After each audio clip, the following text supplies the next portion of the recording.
like I say, white dams, white LS or LWS dams were always white. I use white concrete, just like the White House, and it's silly to care about what color something is, but I always cared, and I actually spent more money so I could have White Star concrete, Lucifer White Star concrete. So all my dams, or at least quite a few of my dams, were white.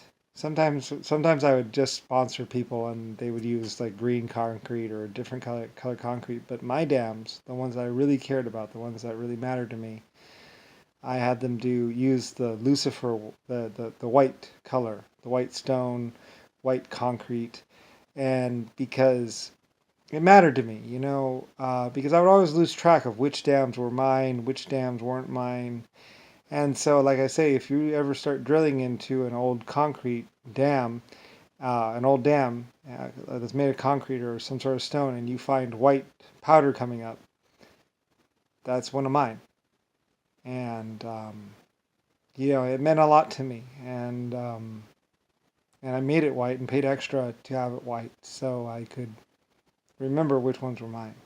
So if you want to know who LS is, or the White Star Line Company, those were my dams, and some of them were under Renault, the Renault manufacturing plant, basically.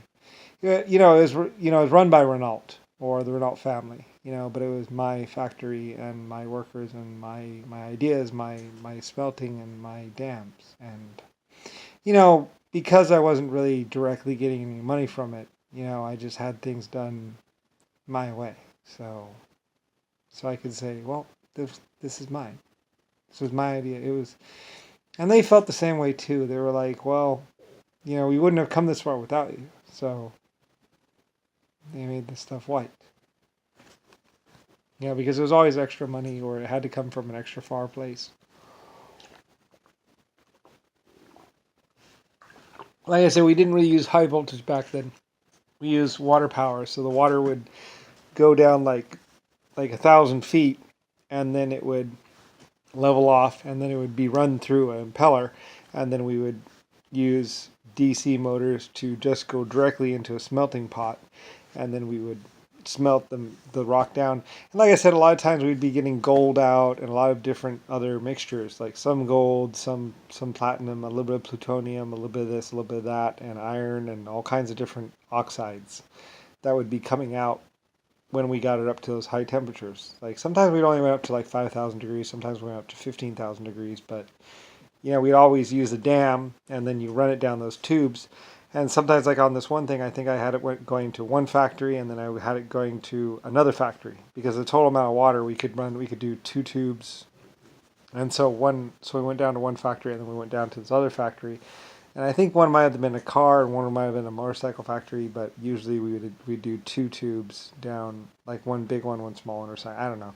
And I would pay for all of it or most of it, and then I would just Anyway, though, but I was investing. I was investing in companies and people and future manufacturing, and like they functioned for about 50 or 60 years just fine. Like I said, they ran sawmills out off of them.